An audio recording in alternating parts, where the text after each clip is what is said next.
Welcome back to Priyanka NET classes. आज के इस लेक्चर में हम लोग नेट जेआरएफ एंड सेट के पेपर 2 कॉमर्स की बिजनेस फाइनेंस की यूनिट को कंटिन्यू करने वाले हैं। बिजनेस फाइनेंस आपकी पेपर 2 कॉमर्स की यूनिट नंबर 4 है। ठीक है, ये यूनिट पेपर 2 मैनेजमेंट के स्टूडेंट्स के लिए भी उतनी ही यूजफुल रहेगी, बिकॉज आप इसको बिजनेस फाइनेंस बोलो या फाइनेंशियल मैनेजमेंट बोलो, टॉपिक सेम ही है। तो ये यूनिट दोनों ही स्टूडेंट्स, पेपर 2 के दोनों ही स्टूडेंट्स के लिए यूजफुल रहेगी। तो दोनों ही स्टूडेंट्स इस पूरी सीरीज का बेनिफिट ले सकते हैं, राइट। ये आज का हमारा ऑलमोस्ट लास्ट लेक्चर रहेगा बिजनेस फाइनेंस का। हमारा लास्ट लेक्चर है 24th लेक्चर, बिकॉज मैंने मेजरली जितने भी सारे टॉपिक्स आपके सिलेबस में गिवन थे, मैंने मेजर टॉपिक्स आपको करा लिए। मैंने कंप्लीट यूनिट नहीं कराई है, हाँ, बट मैं ये बोल सकती हूँ कि मैंने वो टॉपिक जरूर करा लिए जहाँ से आपको एग्जाम में बार बार पूछा जाता है। तो अगर आप ये 24 लेक्चर्स को भी अच्छे से करके जाएंगे ना, तो मैं गारंटी से बोल सकती हूँ कि आप इजीली बिजनेस फाइनेंस से रिलेटेड कोई भी क्वेश्चन आएगा अगर आपको पेपर में, तो आप उनको इजीली आंसर आउट कर पाओगे, बिकॉज मैंने सारे वही टॉपिक्स कवर किए जो कहीं ना कहीं पेपर 2 कॉमर्स में या पेपर 2 मैनेजमेंट में पूछे गए हैं, राइट। एंड इसकी जो पूरी की पूरी पीपीटी है ना, ये मैं अपने टेलीग्राम चैनल पे आपके साथ जरूर से शेयर कर दूंगी बिजनेस फाइनेंस की, सो दैट आप उससे अपनी रिविजन भी आगे जाके कर सकते हैं। ठीक है, so this is our last lecture of 24th lecture of business finance, जिसमें मैं आपके साथ डिस्कस करने वाली हूँ कॉम्पोजिट रेशियोज। अब कॉम्पोजिट रेशियोज क्या होते हैं, हम लोगों ने एक टॉपिक स्टार्ट किया था 2 लेक्चर से, ratio analysis, right. Last 2 lecture में मैंने आपको एक लेक्चर में कराया था बैलेंस शीट के रेशियोज, उसके बाद वाले लेक्चर में कराया था मैंने रेवेन्यू स्टेटमेंट के रेशियोज, राइट। तो कॉम्पोजिट रेशियोज क्या रहते हैं, इन दोनों का मिक्सचर रहता है। ठीक है, बैलेंस शीट का एक आइटम होगा, एक आइटम रेवेन्यू स्टेटमेंट का होगा, और दोनों को मिला के बनते हैं कॉम्पोजिट रेशियोज। तो इसी टॉपिक को, जो रेशियो एनालिसिस का टॉपिक हमने लास्ट 2 लेक्चर से शुरू किया हुआ था, इसको आज हम कंप्लीट करेंगे, और साथ ही साथ आपकी बिजनेस फाइनेंस की यूनिट को भी हम यहाँ पे कंप्लीट कर रहे हैं। अगर मुझे इसके बाद लगेगा इन फ्यूचर की कुछ और टॉपिक्स की नीड है, तो मैं वो टॉपिक्स ऐड ऑन कर दूंगी, बट ओवरऑल 70 to 80% आपका सिलेबस कवर हो चुका है इस यूनिट का। एंड एटलीस्ट जो मेजरली जहाँ से क्वेश्चन बनते हैं वो सारे टॉपिक्स मैंने डिटेल में कवर करा लिए, राइट। सो चलिए स्टार्ट करते हैं, but before going on that मैं बता दूं, मेरा नाम प्रियंका नाथानी है। मैंने अपना नेट एंड जेआरएफ क्वालिफाई किया हुआ है कॉमर्स सब्जेक्ट से, अपने पहले ही अटेम्प्ट में 99.55 परसेंटाइल के साथ। साथ ही साथ मैंने अपना नेट इन मैनेजमेंट भी क्वालिफाई किया हुआ है अपने पहले ही अटेम्प्ट में। साथ ही साथ मैंने महाराष्ट्र सेट को भी क्वालिफाई किया हुआ है कॉमर्स सब्जेक्ट से अपने पहले ही अटेम्प्ट में। So this was my brief background. Coming to कौन कौन सी यूनिट्स है ऐसी जो आप मुझसे बार बार बहुत सारे लोग पूछते रहते हो, पेपर 1 एंड पेपर 2 की सारी यूनिट्स मैंने यहाँ पे आपके लिए लिस्ट डाउन कर दी हैं, जो मैंने अपने यूट्यूब चैनल पे अच्छे से कवर की हैं। इन सारी ही यूनिट्स की प्लेलिस्ट का जो लिंक है ना, वो आपको डिस्क्रिप्शन में मिल जाएगा। तो आप जाइए डिस्क्रिप्शन से जाके सारी की सारी प्लेलिस्ट को अच्छे से कवर कीजिए, सारे लेक्चर्स बाकी यूनिट्स के भी अच्छे से कवर कीजिए, सो दैट बाकी यूनिट्स की भी आपकी प्रिपरेशन साइड बाय साइड अच्छे से चलती रहे, राइट। एंड एक इम्पॉर्टेंट चीज़, ज़रूर से जाके मेरा टेलीग्राम चैनल ज्वाइन कीजिए, उसका लिंक भी मैंने डिस्क्रिप्शन में दे दिया है। बिकॉज जो बिजनेस फाइनेंस की पीडीएफ है जो मैंने लेक्चर्स के दौरान यूज़ की है, वो मैं आप सबके साथ टेलीग्राम पे ज़रूर से शेयर करूँगी। इससे पहले भी मैंने कई सारी आपके साथ पीडीएफ टेलीग्राम पे शेयर की हैं, जैसे इंडियन लॉजिक हो गया, लॉजिकल रीजनिंग हो गया, सबकी पीडीएफ्स वहाँ पे अवेलेबल है। तो जाइए टेलीग्राम चैनल को ज्वाइन कीजिए और उस चीज़ का भी वहाँ से जाके बेनिफिट लीजिए। चलिए स्टार्ट करते हैं हमारा आज का लेक्चर, जो कि है ऑन कॉम्पोजिट रेशियोज, है ना। कॉम्पोजिट रेशियोज मतलब, कॉम्पोजिट का मतलब ही होता है मिक्स्ड। कॉम्पोजिट मतलब ही होता है मिक्स्ड। किस चीज का मिक्सचर है ये? 2 का। कौन सी 2 चीजों का? एक तरफ है balance sheet plus revenue statement. किसका मिक्सचर है ये? 2 चीजों का, बैलेंस शीट का और रेवेन्यू स्टेटमेंट का। यानी ये सारे जो भी रेशियोज हम देखेंगे कॉम्पोजिट रेशियोज में, उसमें से एक आइटम बैलेंस शीट का होगा, एक आइटम रेवेन्यू स्टेटमेंट का होगा, और ऐसे मिला के 2 आइटम बनेंगे और एक रेशियो बन जाता है। इसलिए इसका नाम ही क्या पड़ा? Composite ratios. क्यों? क्योंकि ये मिक्सचर है किसका? बैलेंस शीट के आइटम का और रेवेन्यू स्टेटमेंट के आइटम का। एक ही रेशियो में आपको दोनों आइटम्स दिखेंगे, कुछ आइटम बैलेंस शीट का दिखेगा, कुछ आइटम आपको आपकी रेवेन्यू स्टेटमेंट यानी इनकम स्टेटमेंट, या जिसको आप प्रॉफिट एंड लॉस स्टेटमेंट भी बोल सकते हो, उसका दिखेगा। ठीक है, और ये दोनों पे मैंने ऑलरेडी लेक्चर्स कवर किए, राइट। बैलेंस शीट पे मैंने सेपरेटली लेक्चर लिया था, लास्ट टू लास्ट लेक्चर, और रेवेन्यू स्टेटमेंट पे भी मैंने लास्ट लेक्चर में कराया था डिटेल में, राइट। तो उनको तो मैंने डिटेल में कवर कर लिया। अब आते हैं हम आज के हमारे टॉपिक पे, जो कि है कॉम्पोजिट रेशियोज। आप देख सकते हो आपके सामने 8 रेशियोज है टोटल, कॉम्पोजिट रेशियोज, जो हमें आज के लेक्चर में कवर करने हैं, ठीक है। और इन सबकी ही फॉर्मूलाज भी मैं इनमें कवर कराने वाली हूँ। तो प्लीज मेरी आप सबसे रिक्वेस्ट रहेगी यहाँ पे, क्योंकि आज बिजनेस फाइनेंस की यूनिट भी कंप्लीट होने पे आ गई है, तो आप अपने लिए प्लीज एक चार्ट पेपर पे सारी फॉर्मूलाज लिख दीजिए, या एक बुक में सारी फॉर्मूलाज लिख के लर्न करना शुरू कर दीजिए, सो दैट आपको पेपर से पहले अच्छे से पढ़ाई हो जाए, स्टैटिक पोर्शन की या जो लर्न करने वाला पोर्शन है उसकी, ठीक है। चलिए स्टार्ट करते हैं। सबसे पहला हमारा रेशियो कौन सा है? सबसे पहला हमारा रेशियो है रिटर्न ऑन कैपिटल एम्प्लॉयड, जिसको आप रोस भी बोलते हो, या इसी रेशियो का दूसरा नाम क्या है? Return on investment. Return on investment को आप ROI से भी डिनोट कर सकते हो, राइट। तो ये रेशियो क्या है? रिटर्न ऑन इन्वेस्टमेंट या रोस रेशियो क्या बोलता है? This ratio measures the relationship between net profit before interest and tax and the capital employed to earn it। आपका net profit before interest and tax क्या था, और उसमें उस प्रॉफिट को अर्न करने के लिए आपने कितना पैसा एम्प्लॉय किया, कितना पैसा आपने अपने बिजनेस में लगाया, वो क्या से पता चलता है? वो जब आप ROI निकालोगे अपने बिजनेस का तो आपको इजीली पता चल जाएगा, ठीक है। It is expressed in percentage. इसकी फॉर्मूला क्या है? तो ये रही आपकी formula.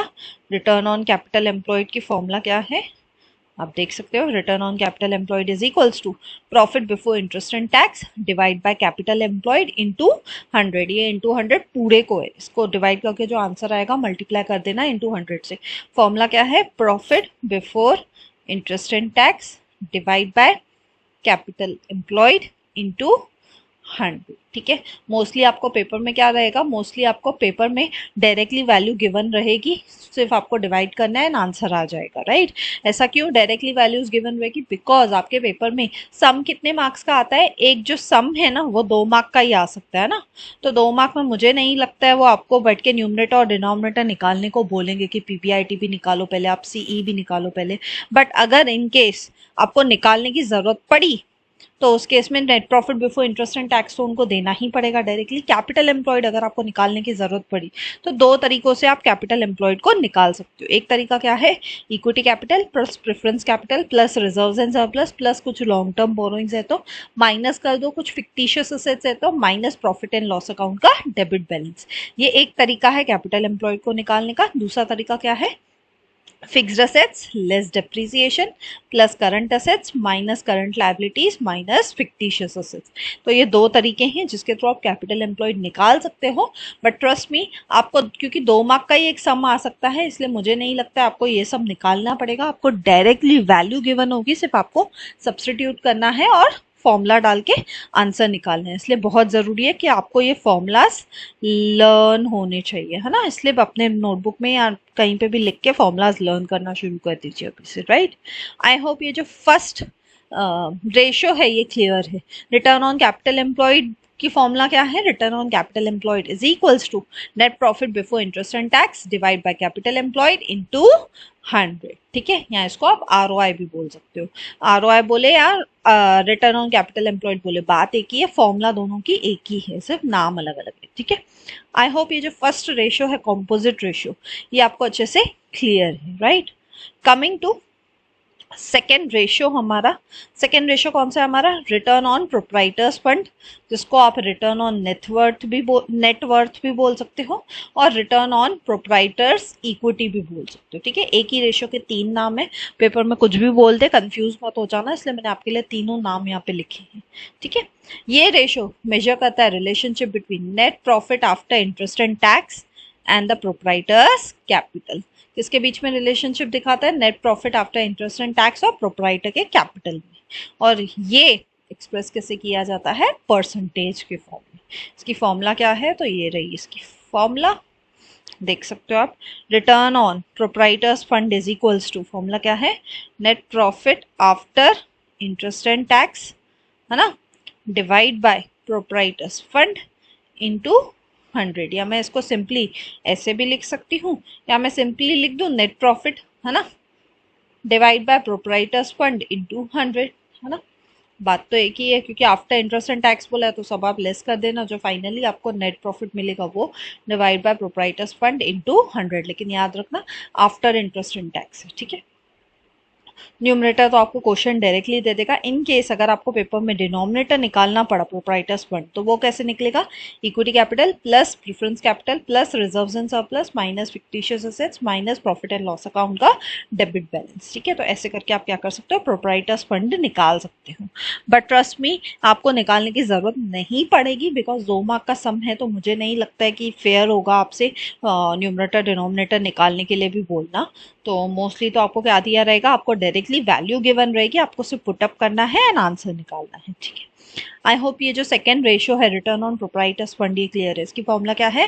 Return on proprietors fund is equals to net profit after interest and tax divide by proprietors fund into 100, ठीक है। बढ़े आगे नेक्स्ट रेशियो की तरफ।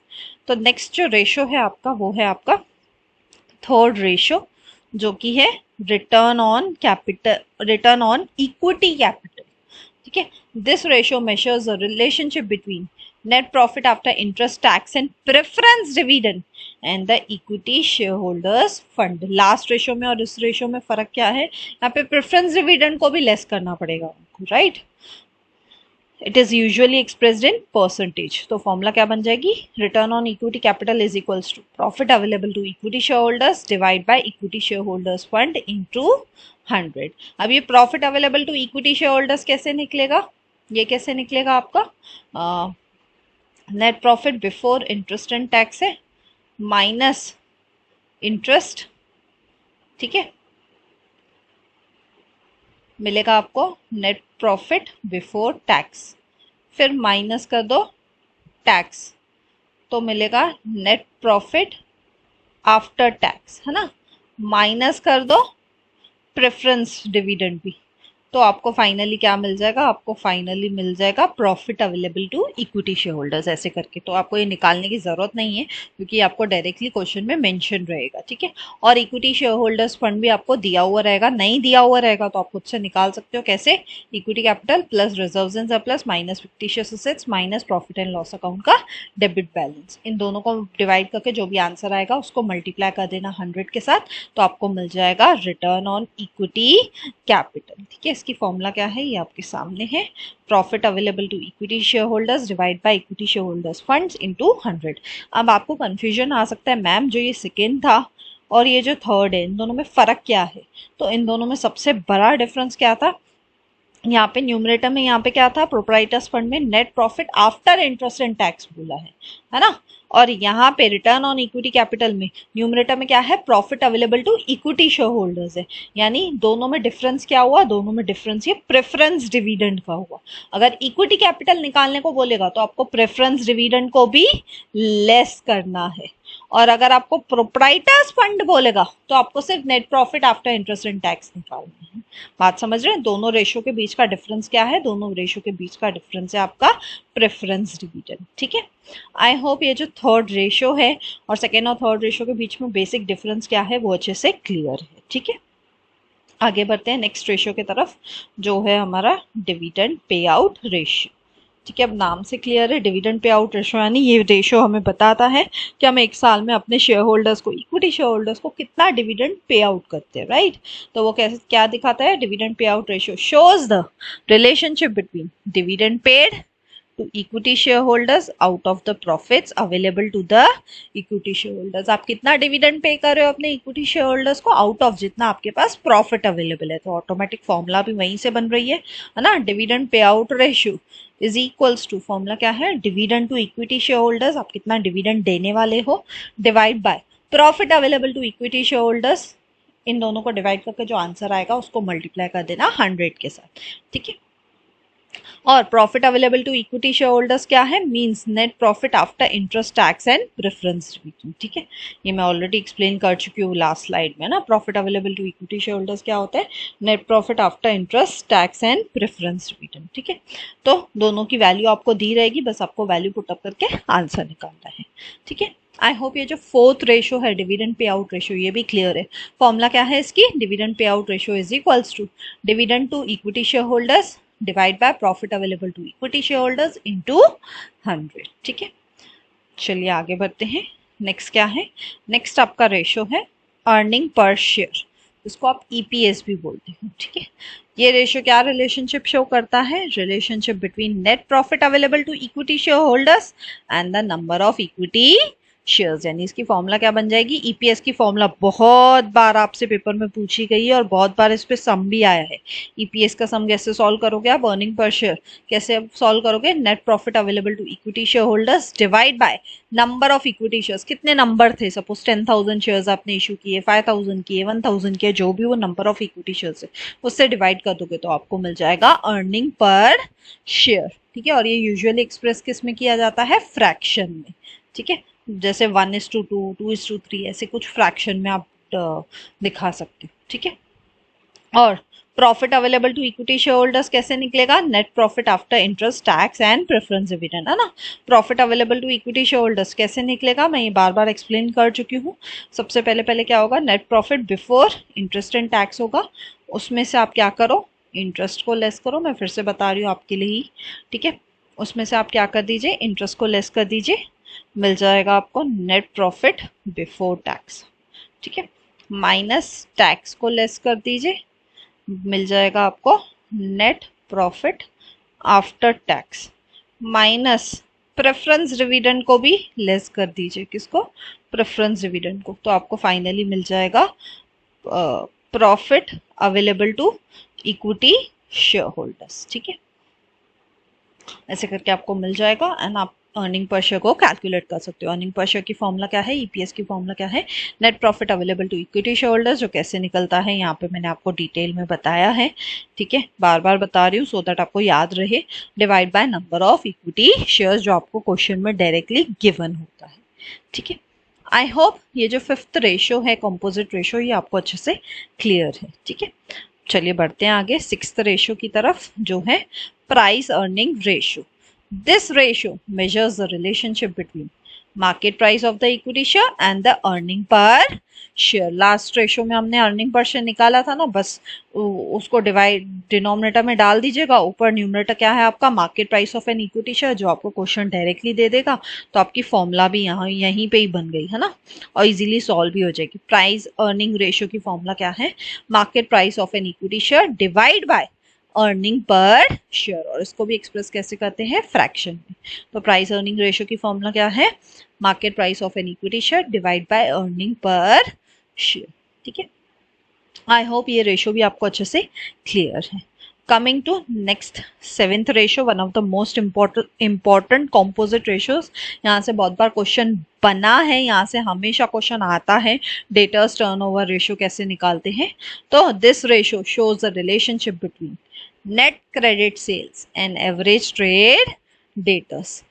क्रेडिट सेल्स कितनी हुई है और आपके डेटर्स कितने हैं, इसके बीच का ही तो रिलेशनशिप आपको कौन दिखाता है? डेटर्स टर्नओवर रेशियो दिखाता है। It is expressed as a rate. ये कैसे एक्सप्रेस किया जाता है? रेट के फॉर्म में। रेट के फॉर्म में यानी 2 टाइम्स 3 टाइम्स, है ना। रेट मतलब एग्जाम्पल के तौर पे मैं बोलूँ तो सपोज 2 टाइम्स 3 टाइम्स ऐसे करके। ठीक है, अब इसकी फॉर्मूला क्या है? बहुत इंपॉर्टेंट, जो आपको याद रखनी है, ये रही इसकी formula. Debtors turnover ratio is equals to credit sales divide by credit sales जो भी होगा divide by debtors plus bills receivable. डेटर्स में ऐड कर दीजिएगा बिल्स रिसीवेबल, जो भी वैल्यू आएगी इन दोनों को टोटल करके क्रेडिट सेल की वैल्यू को इस वैल्यू से डिवाइड कर दीजिएगा। जो भी आंसर आएगा वो होगा आपका टाइम्स में। ठीक है, टर्नओवर रेशियो यानी कितना टाइम, ये टाइम्स हमें क्या बताता है? डेटर्स टर्नओवर रेशियो बेसिकली हमें क्या बताता है कि कितना टाइम लगता है हमने जो भी सेल क्रेडिट पे की थी उसमें से पैसे आने में, उन क्रेडिटर्स उन डेटर्स से, सॉरी, क्रेडिट पे जब भी हम सेल करते हैं तो हमारे जो डेटर्स हैं, हमारे जो कस्टमर्स है, कितने टाइम में हमें वो हमारा पैसा वापस कर देते हैं, गुड्स के बदले में हमारा पैसा वापस दे देते हैं, वो हमें ये डेटर्स टर्नओवर रेशियो बताता है। ठीक है, तो फॉर्मूला क्या है? डेटर्स टर्नओवर रेशियो, जिसको आप डीटीआर भी बोल सकते हो, is equals to credit sales divide by debtors plus bills receivable. Formula क्या है? Debtors turnover ratio is equals to credit sales divide by debtors plus bills receivable, ऐसे आप शॉर्ट में भी इसको लिख सकते हैं। ठीक है, आई होप ये रेशियो भी आपको अच्छे से क्लियर है। One of the most important ratios है, बहुत बार पूछा गया है। Coming to last and final ratio, again one of the most important ratio जो आपसे पूछा गया है वो है क्रेडिटर्स टर्नओवर रेशियो। अब क्रेडिटर्स है तो सीधी बात में क्रेडिटर्स यहाँ पे किसके बीच में रिलेशनशिप दिखाता है, creditors turnover ratio credit purchases के बीच में और आपके क्रेडिटर्स के बीच में। किसके बीच में रिलेशनशिप दिखाता है, क्रेडिट परचेजेस के बीच में और आपके क्रेडिटर्स के बीच में, है ना। Creditors turnover ratio shows the relationship between net credit purchases and the average trade creditors. Again इसको भी कैसे शो करते हैं, रेट में। जैसे एग्जांपल मैं बोलूँ 7 times a year, 6 times a year, कुछ भी ऐसे, है ना। और फॉर्मूला भी इसकी क्या हो जाएगी, तो ये रही इसकी फॉर्मूला। क्रेडिटर्स टर्नओवर रेशियो की फॉर्मूला क्या है, क्रेडिट परचेजेस डिवाइड बाय, पूरे को क्रेडिट परचेजेस को डिवाइड करोगे किससे, क्रेडिटर्स प्लस बिल्स पेएबल से। इसको आप ऐसे भी लिख सकते हो, कैसे लिख सकते हैं इसको, creditors turnover ratio is equals to credit purchases divide by creditors plus bills payable. ठीक है, आप ऐसे करके लिख सकते हो। और ये रेशियो में क्या बताता है, कितना टाइम लगता है जब भी हम क्रेडिट पे परचेज करते हैं, तो कितना टाइम लगता है हमें हमारे क्रेडिटर्स को, हमारे सप्लायर्स को पैसे रिटर्न करने में कितना टाइम लग जाता है, वो हमें इस रेशियो से पता चल जाता है। ठीक है, आई होप ये भी रेशो अच्छे से क्लियर है। और यहाँ पे आपके जो सारे कॉम्पोजिट रेशोज हैं वो कंप्लीट होते हैं, और साथ ही साथ जो रेशो एनालिसिस का टॉपिक हमने लास्ट 2 लेक्चर से शुरू किया हुआ था वो भी यहाँ पे आज कंप्लीट होता है। ठीक है, सो थैंक यू। यहाँ पे आपका रेशो एनालिसिस का टॉपिक कंप्लीट हो रहा है। साथ ही साथ business finance as a unit मेरे साइड से मैंने ऑलमोस्ट सारे टॉपिक्स जो आपसे पेपर 2 कॉमर्स एंड मैनेजमेंट में पूछे गए हैं अभी तक, मैंने सारे के सारे ऑलमोस्ट कवर कर लिए हैं। ठीक है, सो नेक्स्ट लेक्चर से मोस्टली मैं बाकी यूनिट्स को कंटिन्यू करने वाली हूँ, जैसे कि अकाउंटिंग हो गया या जैसे कि इकोनॉमिक्स हो गया, तो उन सबको मैं कंटिन्यू करूँगी, because business finance majorly major topics आपके सारे कवर हो चुके हैं। ठीक है, सो थैंक यू, मिलते हैं नेक्स्ट वीडियो में। अगर आपको वीडियो अच्छा लगा तो प्लीज़ लाइक कीजिए, कमेंट करके मुझे ज़रूर बताइए, ज़्यादा से ज़्यादा लोगों तक शेयर कीजिए, बिकॉज ज्ञान बांटने से ही बढ़ता है। एंड सब्सक्राइब कीजिए अगर आप न्यू है तो। मिलते हैं नेक्स्ट वीडियो में, till then bye bye, take care.